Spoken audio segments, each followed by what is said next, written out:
За ингээд сошиалор ингээд Улаанбаатар хот иргэд маань те Улаанбаатар хотод амьдрах аргалгаа ингээд айгүйх бохирдолтой юу гэдэг нь наазахын агаар утаа хөрс бохирдолтой ингээд хүмүүс ярьж байдаг. Тэгэхээр миний харж байгаа санаа нь болохоор сүүлийн үед одоо хамгийн их Улаанбаатар хотод нэмэгдэж байгаа эрсдэл яг юу юм бол те? Одоо Улаанбаатар хотод маш их одоо босгүй зүйлс байгаа. За үүний жишээ одоо ярихад ер нь 24 хоног харахад нийт гэр оролт байгаа айлууд гэдэг юм уу төрж төлж байгаа айлуудын нийт 11 мянган одоо иргэн жишээлбэл угаарцсан.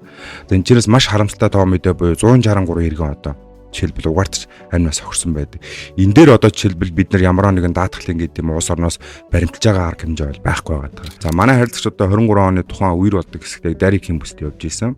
Тэгэхээр нөгөө яг тэр урьдсан таамаглах боломжгүй эрсдэл учирсан. Одоо даатгуулагч одоо дайрихээс монолоор явж байгаа замд даваа явж байхад урдаас нь ус ороод ирсэн гэж. Тэнгүүт мэдээж нөгөө бидний хамгийн одоо чухал одоо шаардлагатай зүйл чинь мэдээж амнаас нь байна. За тэгэхээр даатгуулагч бол самбаачлаад тухайн машинаасаа бол буутсан. За машин нь бол төд хөдөлгөө одоо жишээлбэл үерээ ус орж ирээд хамаа явцсан. За энэ дээр одоо жишээлбэл маргааш нь манай дуудлага өгөө тохиолдлыг баталгаажуулаад очиод бол машин тухайн үерт орсон гихтэр байршлаасаа одоо 1 км орчимд очиод цогссон.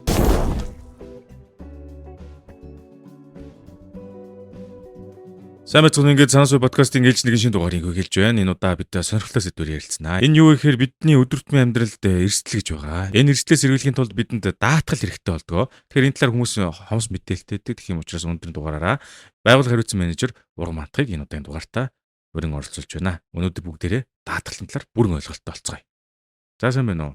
Сайн байна уу? Энэ өдөр өндргөө.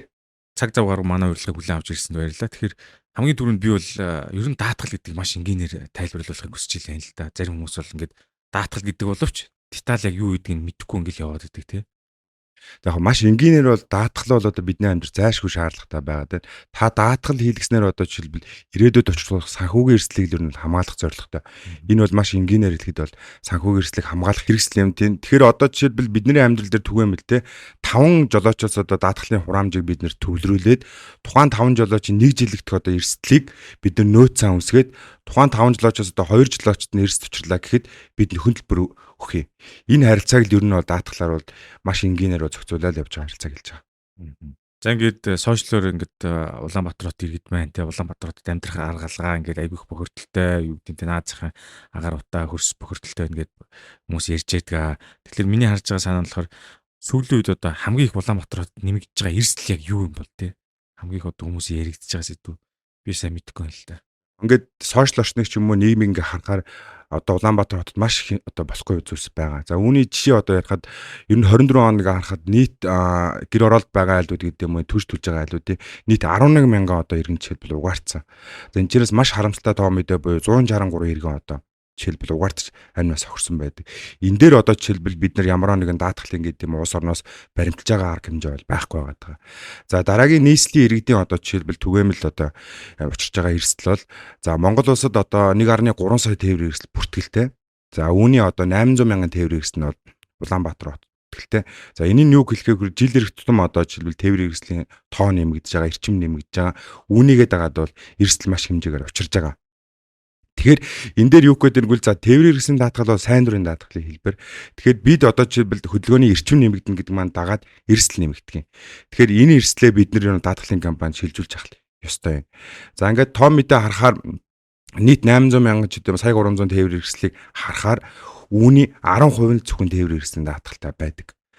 За 10%-ийг одоо жишээлбэл бид нар дотор нь хуваахад за нэг 54% орчим нь бол яг нэг юм зайлшгүй хэлбэр буюу за бид нар альва одоо банк усаас өндөр хүйтэй зээл аваад тухайн тээврийн эрсдлийг одоо банк эрсдэл авах зорилгоор тээврийн эрсдлийн даатгалдаг. За нэг ийм хэлбэр байна. Дараах нь болохоор 24% нь одоо нэг байгууллагын машинууд бол эрсдлээ даатгалын компанид шилжүүлэх процесс байгаа. За үүний 22% нь иргэд одоо яг сайн дураараа эрсдлийг даатгаж шилжүүлж байгаа.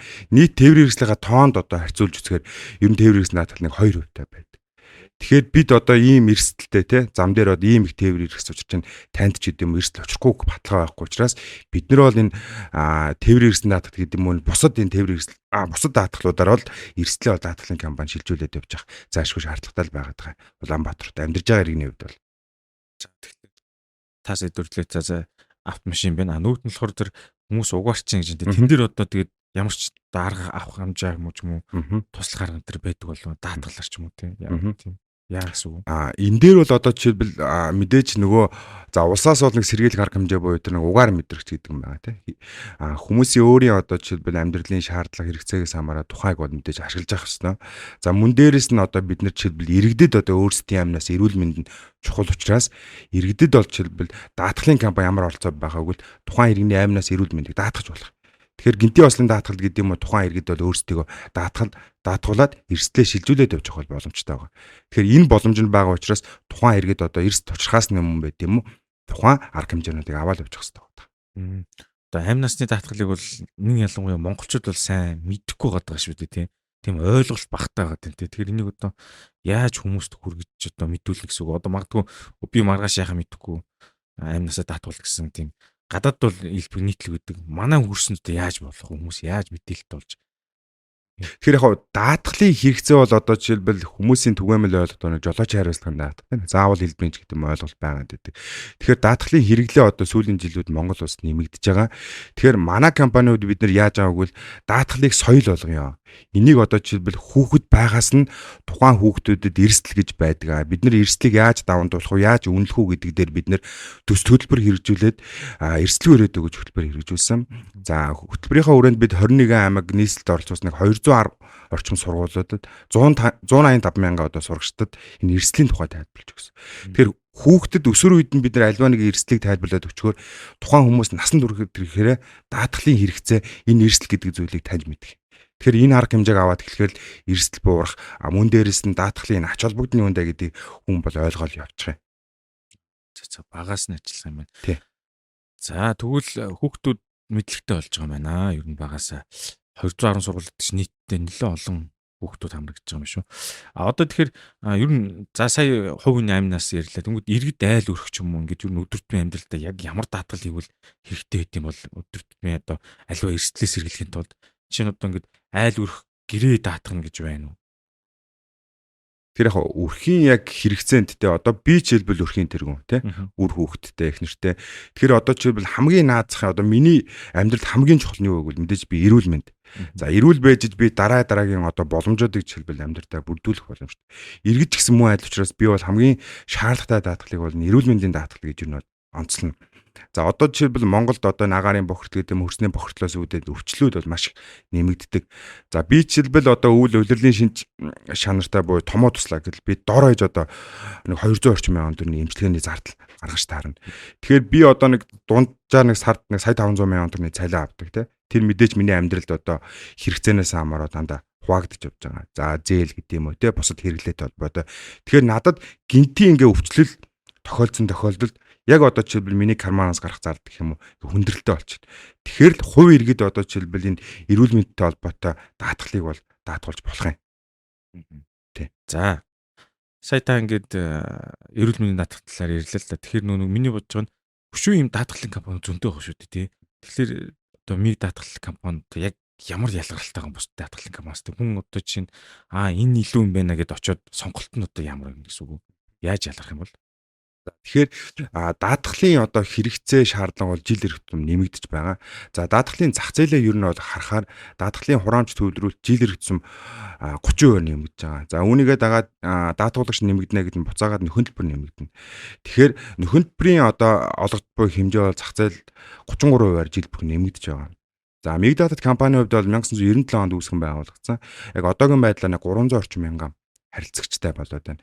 За даатгалын компани одоо жишээлбэл үйл ажиллагаа гол онцлог нь итгэлцэлээр л тогтдог.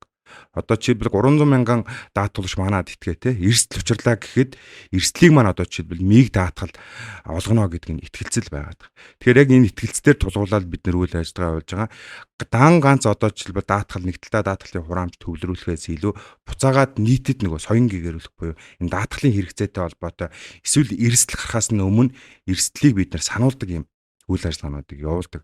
За даатгалын компаниуд ихэвчлэн ер нь бол тээврийн цагдаагийн албатай хамтраад бүх аянд нь бол оролцоод ямар нэгэн байдлаар бол дэмжлэг үзүүлээд явж байгаа. Бидний бол ялгарх онцлог нь бол Мигдатал компани мэдээж 97 онд үүсгэн байгуулагдсан учраас туршлага бол байна. За Монгол улсад одоо даатгалын хэрэгцээг бол 21,330 сум танаас өргөн одоо сүлжээ даатгалын сүлжээ байна. За мөн дээрэс нь 300 мянган одоо даатгуулагчийг бид нэр даатгуулсан учраас тухайн даатгуулагч бидэнд бол итгэл үзүүлээд эрсдлээ бол даатгалын компани шилжүүлсэн байна. За дараагийн бидний гол дах үзүүлэлт бол Монгол улсад статистик харахаар 12 минут тутамд одоо нэг хүүхэд гинти ост өртдөг гэдэг юм тоо мэдээ байдаг.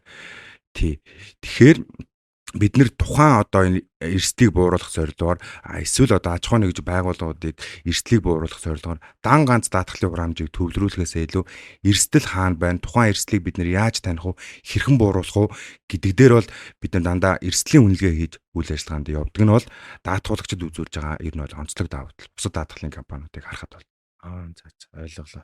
За саяын 12 минут тутамд нэг хүүхэд тентнэ гэдэг бол маш эвгүй сонсогдож байна л да, хэцүү. Тэгэхээр энэ эрсдлийг ямар нэгэн аргаар буулгахын тулд л одоо даатгал гэж нэгж ойлгоод байна л да. Тэгэхээр сүүлийн жилүүд нөө даатгалд итгэл хүмүүсийн итгэл ч юм уу хэр нэмэгдэж байна.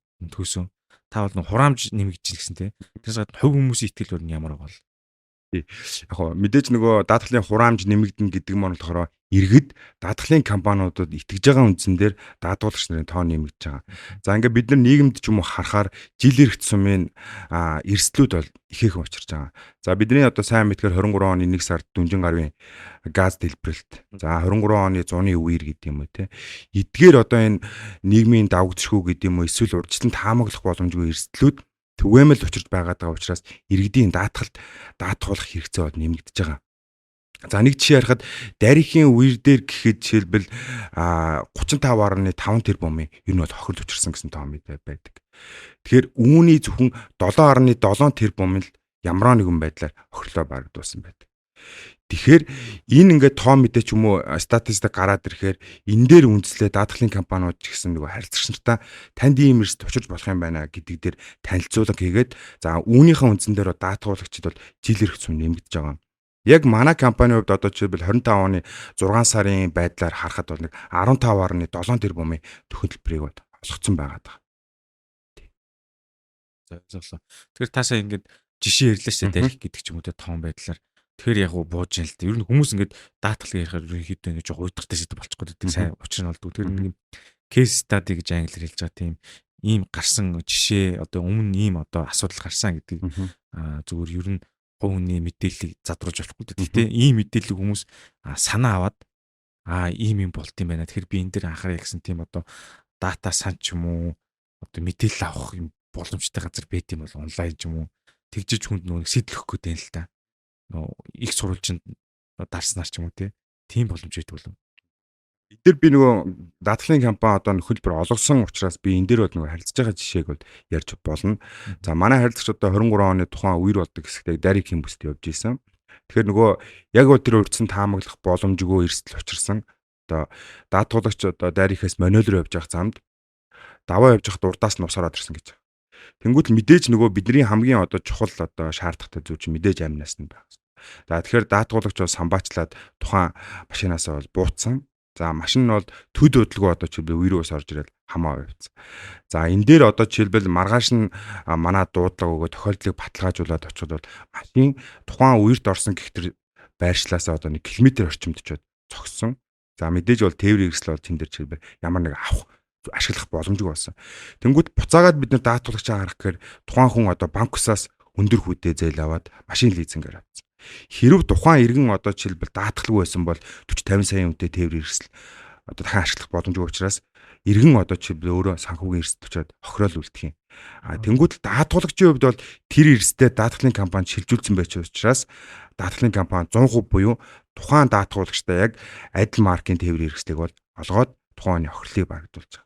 Тэгэхээр бидний одоо жишээлбэл түрүү ярьсан тоо мэдэн дээр нийт тээврийн хэрэгслийн 2% л гэхээр тээврээс даатгуулсан учраас хүмүүст уриалах нь бол эрсдэл бол одоо биднээс нөгөө хараат бусаар бид нэр тооцоолох боломжгүй гэдэг юм. Янз бүрийн байдлаар үүсэж байгаа учраас бид тэр эрсдлээ даатгалж хилжүүлээч. Энэ нь бол маш хэлбэр буюу.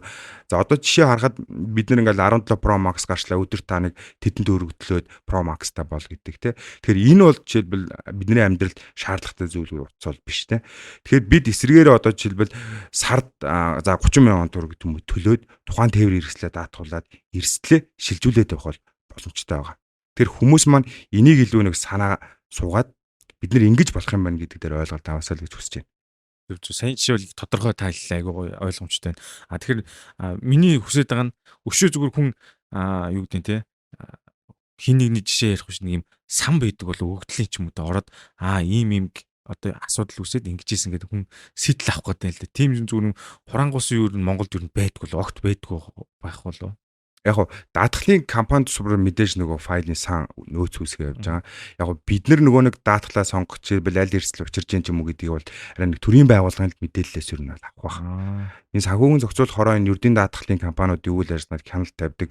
Тэн дээр мэдээж бүх нөгөө даатгалын компаниудын тоо мэдээ, нөхөн төлбөр олголт бүх нөгөө мэдээлэл тэнд нэгтгэж байгаа. Мэдээж аль даатгалын бүтээгдэхүүн дээр ямар эрсдэл учирсан байна гэдэг те хэдэн төгрөг олгосон байна гэдэг тэр тоо мэдээ бол санхүүгийн зохицуулах хороон дээр явж байгаа. Мэдээж даатгалын компаниуд эрсдэл болгон дээр нөгөө олгосон нөхөн төлбөрийн хэмжээ хэдэн төгрөг олгосон гэдгийг дотоод үйл ажиллагаараа зохицуул тэгээд нийтэд бол мэдээлэл явж байгаа. Зүгээр хувь хүний л бодлоо юм л да. Би одоо чинь юм альва нэг байдлаар даатгуулъя гэж бодлоо. Тэнгүүд тухайн даатгалын компани дээр очиод ер нь хамгийн эрсдэл нь юу байна? Ямар одоо ийм өмнөх кейс стади гарсан байна. Энийг танилцуулъя бол энд 20-т байдаг бах тий хуулиараа.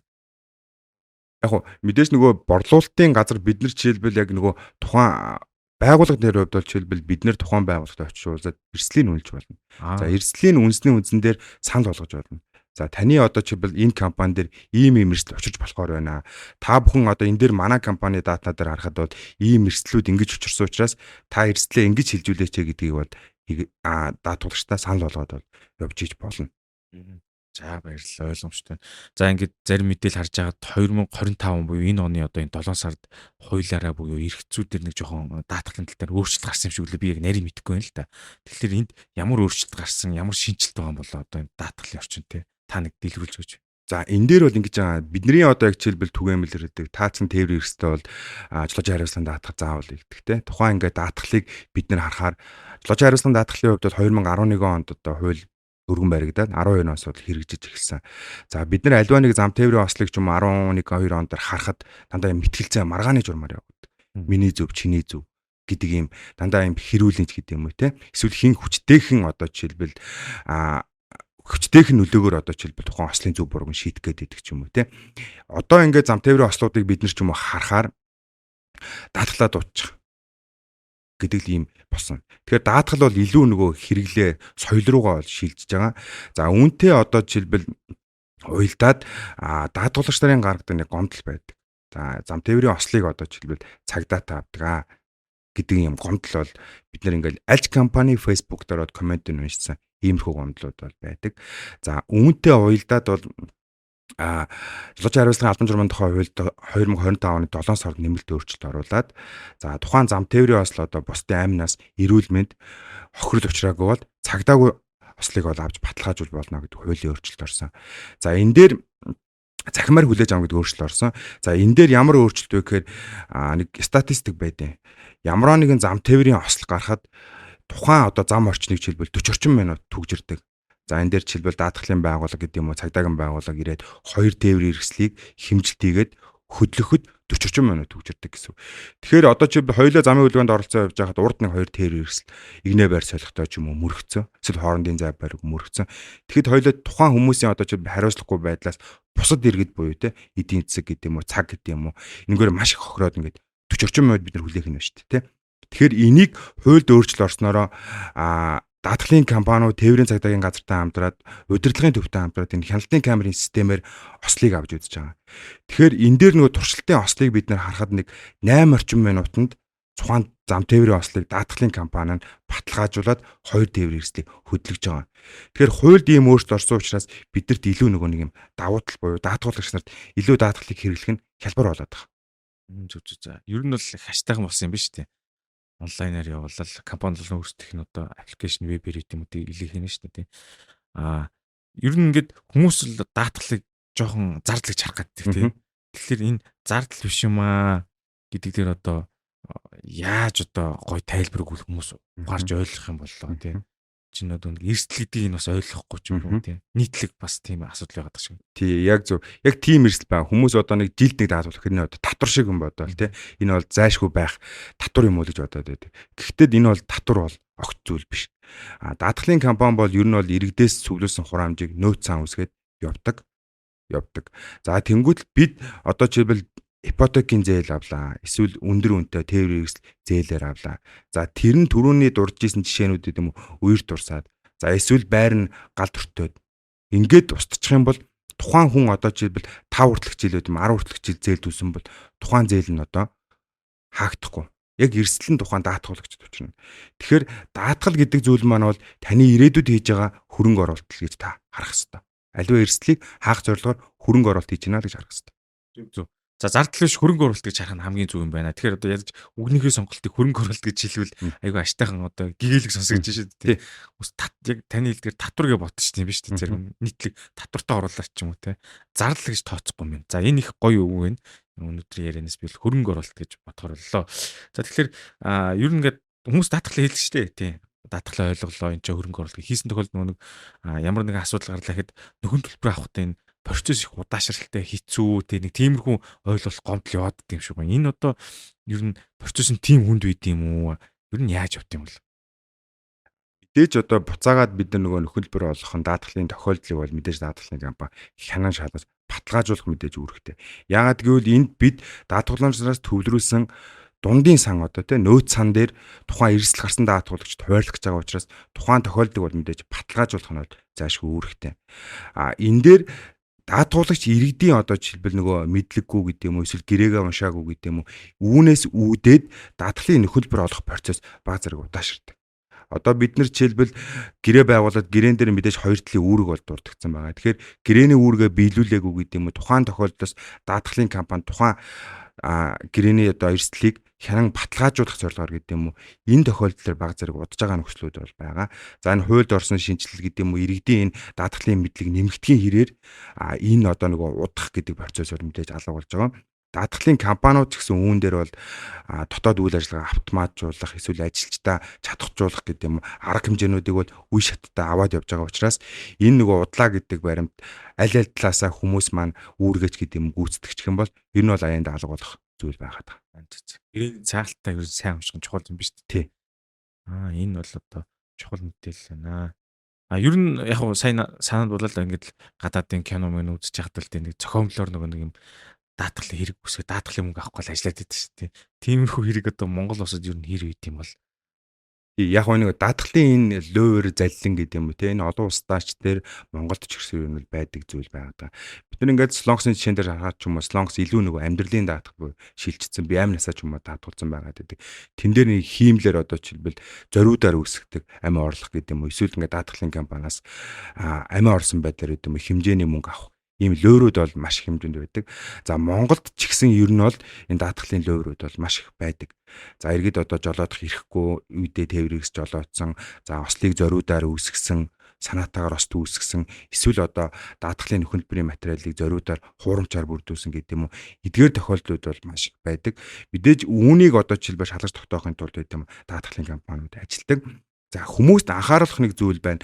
Одоо энэ даатгалын ямар нэгэн лөөр байд юм уу заллин хийсэн тохиолдолд Монголд одоо жишээлбэл 90% хуулинд орсон заалттай байдаг. 90% хуулийн 18 15 буюу энэ даатгалаас одоо энэ лөөр хэлбэрээр гэдэг юм уу нөхөлбөр авах. Энэ тохиолдлоор 90%-д өөрчлөлт орсон учраас маш одоо хуулийн хүнд санкцтай байдаг. Тэгэхээр энэ дээр бол нэгжээр арга хэмжээ аавна мөн дээрээс нь 6 сараас 1 жилийн хүртэл хугацаагаар 20 хаал шийтгэлтэй ийм хүнд одоо жишээлбэл юм зав 90%-нд байдаг. Тэгэхээр хүмүүс одоо жишээлбэл энэ лөөр гэдэг юм уу энийг бол хийхгүй л байх шаардлагатай. Яагаад гэвэл буцаагаад таны амьдралд ийм эрсдэл гэдэг юм уу ийм зүйл учирч болохгүй учраас та ийм зүйл бол хийж болохгүй л гэсэн үг. Тэр чанга юм байна. Тий. Ер нь бол бодооч чиркүү гэдэг шиг тийм юм байна. За та бол ингээд даатгалын мэргэжилтэнд бас нэлээд олон жил ажилласан баг. Тэгэхээр нөгөө нэг таны ажиллаж байх тохиолдол гарсан юм санаа сумаар одоо манай санаа суу подкаст үзэгчд хэрэгтэй тийм кейс жишээ байвал бас нэг дурдж өгөөж. За яг хоо би бол яг Миг даатгал компаниг 6 жилийн хугацаанд бол ер нь бол ажиллаж байгаа. За тэгэхээр нэг үүний нэг 4 орчим жилийн буюу нөхөн төлбөрийн газар яг ажиллаж байгаа. Ажиллаж исэн. За сүүлийн 2 жилийн хугацаанд яг энэ борлуулалт. За ингээд нөхөн төлбөр дээр харах туршлагаа харахаар бид нар мэдээж зам тээврийн ослол жилд одоо маш их бүртгэгддэг тийм. Энд дээр бол ингээд бид нар даатгалыг ойлгосон. За тэнгуүл дүнжин гар буюу түрүүний ярьсан нэг жишээн дээр харахаар энэ дээр бол яг даатгалын яг ихэнх бүтээгдэхүүний хэрэгцээ бол яг тухайн дээр гарсан. За одоо жишээлбэл нөгөө газ түгэж исэн ачаа явьжсэн машин жишээлбэл даатгалтай бусдад учруулах хариуцлага даатгуулсан уу? За тухайн нөгөө галд өртсөн одоо орон сууц жишээлбэл даатгуулсан уу? За тухайн одоо орчинд явгнаар зорчиж исэн иргэн жишээлбэл даатгалж исэн үү гэдэг энд маш олон судлах зүйлсүүд бол байгаа. За энэ дээр жишээлбэл миний олгосон жишээлбэл кейс гэвэл одоо харамсалтайгаар одоо тэр нэг галд өртсөн хүн одоо жишээлбэл аймнаас хохирсон тохиолдол дээр тухайн хүн одоо жишээлбэл цалингийн зээл аваад зээл авцсан байсан. Тэгэхээр үүнийг нь одоо жишээлбэл манай компани тэр тухайн хүний аймнаас хохирсноо зүүдээд үлдсэн одоо тэр цалингийн зээлийг даатгалын компани олгож исэн бол кейс байна. Энэ маш харамсалтай л да. Тийм. Тэгэхээр яг ингээд дараа одоо жишээлбэл юм ачаал үүсэхгүй гэдэг байдлаар юм ингээд эрсдлийг нь бол хааж явсан байна. Наач бас их хэцүү л Харин сонсож хэцүү. байна. Гэтэл ямар ч гэсэн нэг даатгуулсан гэдэг нь бас Тий, нэг талдаа одоо ингээд яг даатгуулсан гэдэг маань одоо жишээлбэл гэр бүлийнхэнд нь байд юм те үлдэж байгаа тэр нэг санхүүгийн эрсдлийг л яаж л бууруулж өгч байгаа юм да. Гэтэ даатгал дээр яг ингээл бас хүн жишээнүүд ил байдаг бах та тий сонсгоод бас. Тий, одоо ингээл орон нутгийн замд зуны уйлралд орон нутг руу чиглэсэн хөдөлгөөний тоо хэмжээ нэмэгдэж байгаа. Үүнээс үүдээд тээврийн хэрэгслийн орон нутгийн замд нөгөө хурд төтрүүлэх гэдэг ийм тохиолдлуудаас үүдээд тухайн даатгалын тохиолдлууд ер нь бол маш хүндрээ явдаг. Эрсдлүүд нь бол маш хүндрээд эсвэл мөнгөн дүн, за эсвэл эрүүл мэнд амь настай холбоотой гэдэг юм уу маш хүнд кейсүүд бол зөндөө байдаг. Зүг. За тэгэхээр хоёулаа хувийн талаас ярьлаа. Одоо аж ахуйн нэгж байгууллагын талаас би асууж бодсон л. Ер нь сүүлийн үед одоо ингээд байгууллагын даатгал гэхээр яг ямар даатгал нь одоо ингээд үдээ тий модонд орж байгаа ч юм уу эрэлттэй байгаа юм бол. Тий. Одоо мэдээж аливаа байгууллагын хүний нөөц буюу ажилтан бол хамгийн гол капитал болчиход байгаа тий. Сүүлийн үед та бүхэн ч гэсэн ингээ харахад бид нэр судалгаа хийж байд юм уу? Байгууллагууд ихэвчлэн цалин урамшууллаас гадна тухайн хүний нийгмийн одоо хэрэгцээг хангаад өгч байгаа. За та захимаар ажиллах боломжтой, бямбад ажиллах боломжтой, эсвэл хагас цагаар ажиллах боломжтой гэдэг юм. Ингээд нөхцлүүдийг санал болгоод мөн дээрээс нь ажлын гүйцэтгэлтэй холбоотой урамшуул гэдэг юм. Эсвэл эрүүл мэндтэй холбоотой даатгалуудыг бол байгууллагууд маш их хийдэг болсон. Тэгэхээр ажилтан эрүүл байна гэдэг нь тухайн байгууллагын бүтээмжинд нэмэгдээл явна гэсэн үг. Тэгэхээр сүүлд ингээ харахад манайх бол эрүүл мэндийн даатгалыг нэг сүүлийн 4-5 жил яг энэ байгууллагуудад бол хийгдээ явж байна. Тэгэхээр энэ дээр бид нэр эрүүл мэндийн даатгал одоо яг модонд ороод яг явж байгаа. Тэгэхээр энэ юу вэ гэхээр бид нэр өвдсөн хойно нь биш ээ. Өвдөхөөс нь өмнө таны байгууллагын ажилтныг бид нэр сэргийлэх боломжтой.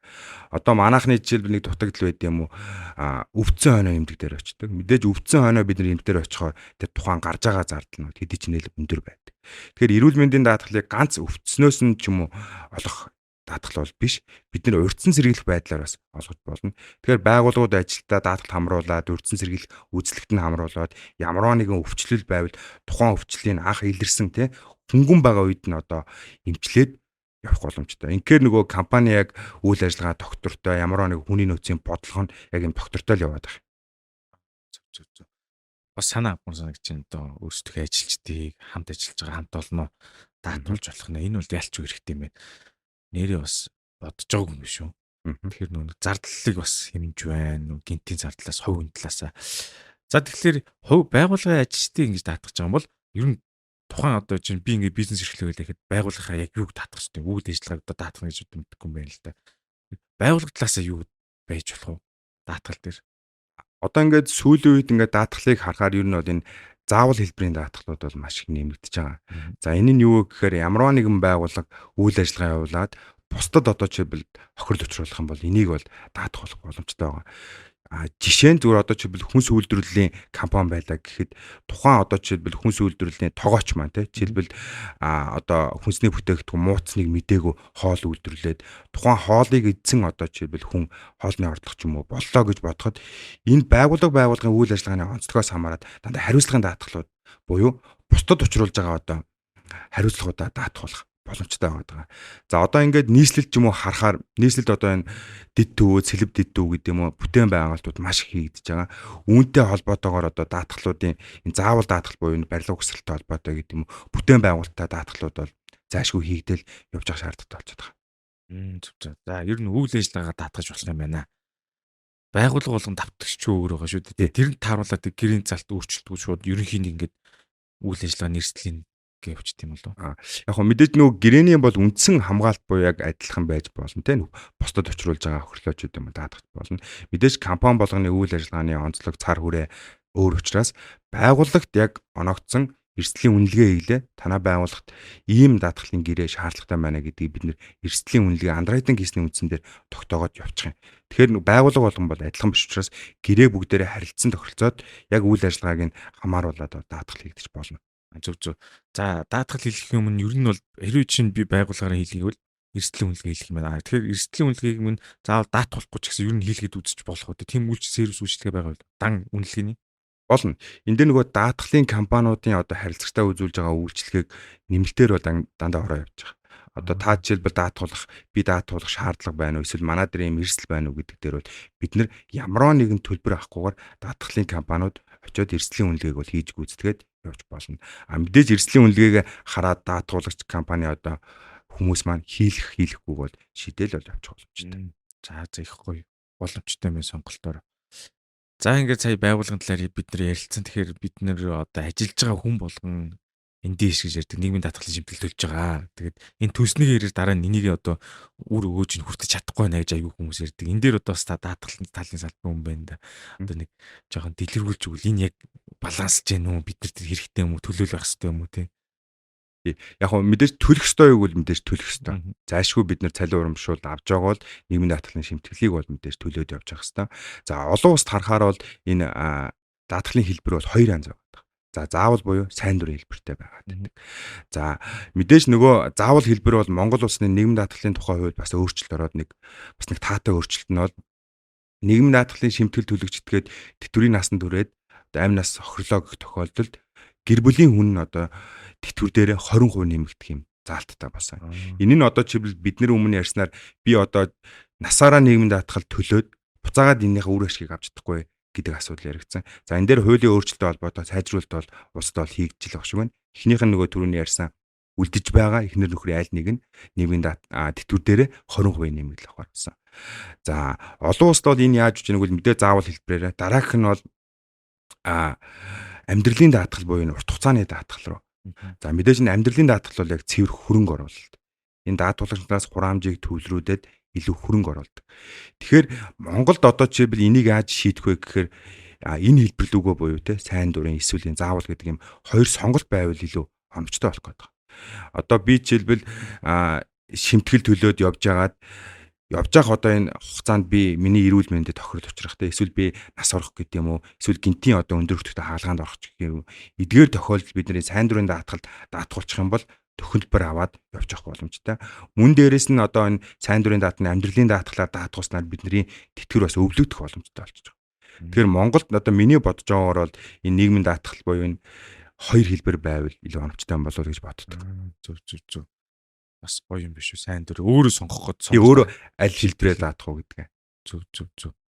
За тэгэхээр одоо ингээд сүүлийн үед л хийм л явах ингээл цаг үе одоо технологи бүгд мөршигдөл юм л. Тэгэхээр ирээдүйд юу н ямар даатгалууд гарч ирэх болов? Шинээр үүсэх бол таамаглал одоо. Тий. Яг энэ дээр ингээд харахаар Монголд одоо яг энэ кибер аюулгүй байдлын гэмтэр эксэр гэдэг юм ингээд харахаар нэг 8 мянга жилд бүртгэгдсэн байгаа. За үүнтэй үүдээд нөгөө тоо хэмжээ AI энэ захимжих технологи хөгжихийн хэрээр буцаагаад энэ эрсдлүүд бол маш нэмэгдэж байгаа. Тэгэхээр энэ дээр даатгалын компаниуд бол за энэ захим хэлбэрийн даатгалуудыг бол хийгдээд явж байгаа. Кибер аюулгүй байдлын эсрэг даатгалын бүтээгдэхүүнүүд хийгээ явж байгаа. Ингээд Альянс гэдэг энэ олон улсын давхар даатгалын компани гаргасан судалгааг харахаар энэ кибер аюулгүй байдал 24 онд нийт одоо энэ захим гэмтэргийн нэг 36% орчмыг эзэлж байгаа.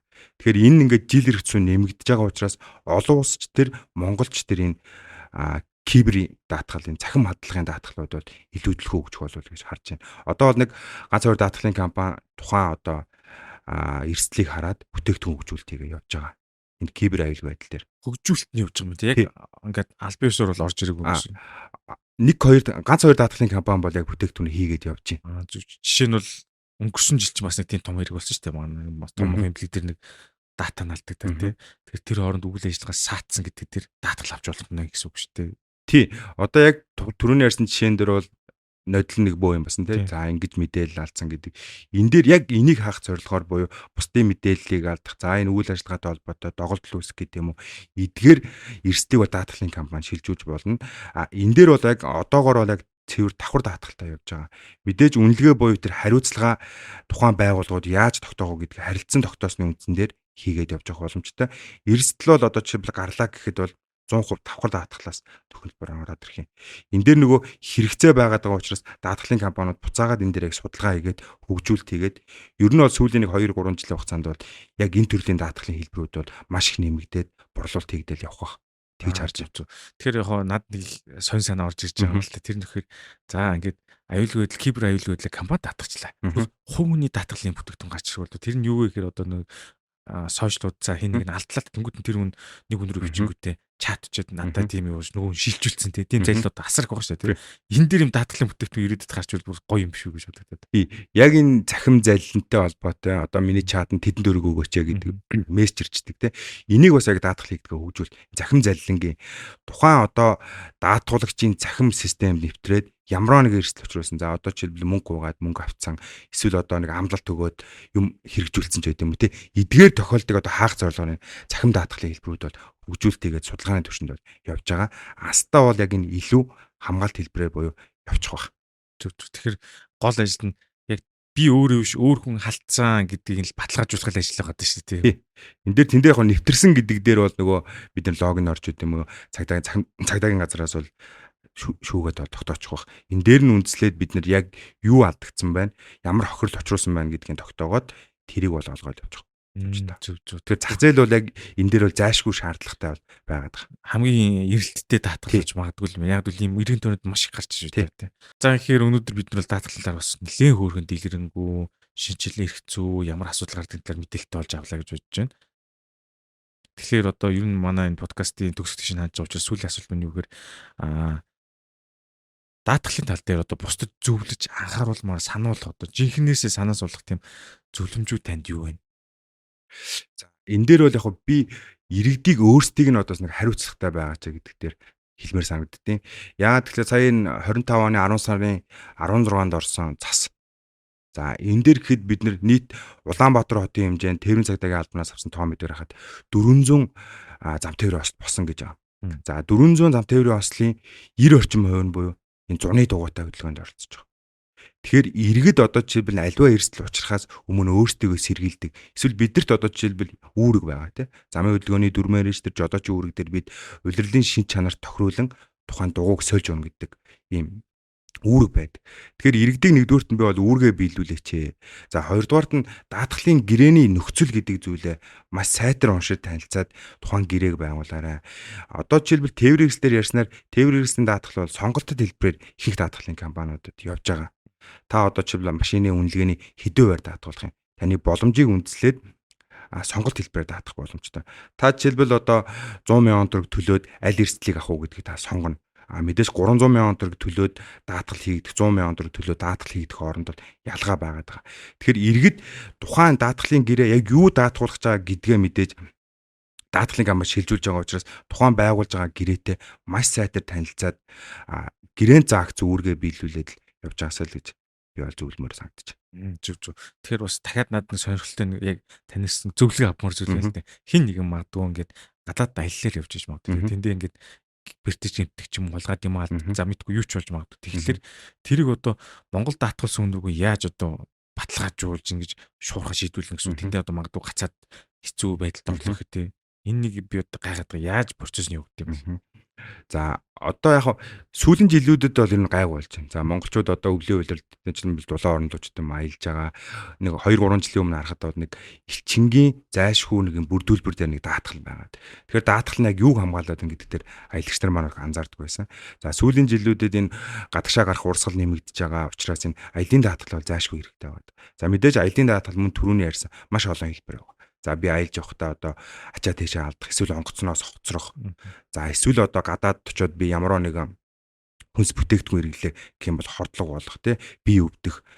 Эсвэл одоо аялж явж байгаа хугацаанд би гинти бас төртөд талтаж унаад гинтчих гэдэг юм уу тий. Эдгээр тохиолдлуудыг бол мэдээж хамгаална. За мэдээж нөгөө тухайн тохиолдолд маань гадны улсын нутаг дэвсгэрт буюу International Source гэдэг нь олон улсын байгууллагаар бид нэр дамжиж болно. Одоо даатгуулагч манай компани даатгуулсан даатгуулж интернэшнл цоост үйлчлэг авах боломжтой. Би одоо ч гадаад очиод хурц өвчл буюу бие өвдөө те хоолны ордлого ч юм аваад эмнэлэгт үйлчлэг авах юм бол эмнэлгийн тусламж үйлчлэгийг авчаад соосоос нэхэмжлэгийн даатгалын компаниудад ирээд бид нөхөлбөрийг олгоод явчих юм. Дамжих юм байна. Тийм. Эсвэл одоо жишээлбэл даатгуулагч имлэгийн тусламж үйлчилгээг аваад баримтаа бүрдүүлээд даатгахны кампаниас авах боломжтой. Буцаж баримтаа авчаал үзүүлэх юм байна.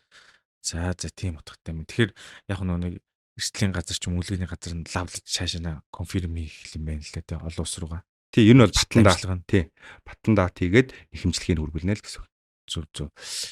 За их сайхан одоо мэдээлэлтэй боллоо. Тэгээд өнөөдрийн санаа суй подкастын дугаар нь төрөд өндөрлж байна.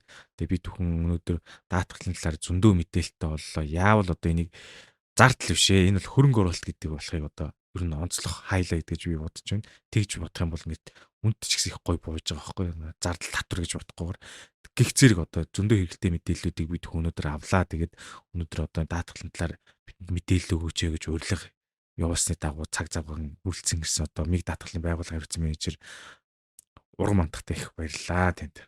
За баярлалаа. Таны бас энэ хийж байгаа те нийтэд одоо энэ даатгалтай холбоотой гэдэг юм. Бусад энэ санаа суй гэдэг энэ маш одоо тустай юм контент хийж байгаад нь бас баярлалаа. Энэ дээр бас даатгалыг онцлоод бас нэг дугаар хийж байгаад нь бас баярлалаа. Ажлын амжилт танд хүсье. За их баярлалаа. Хүмүүс маань бас мэдээлэл авсан баха. Дараагийн дугаараараа иргэн уулзцгаая.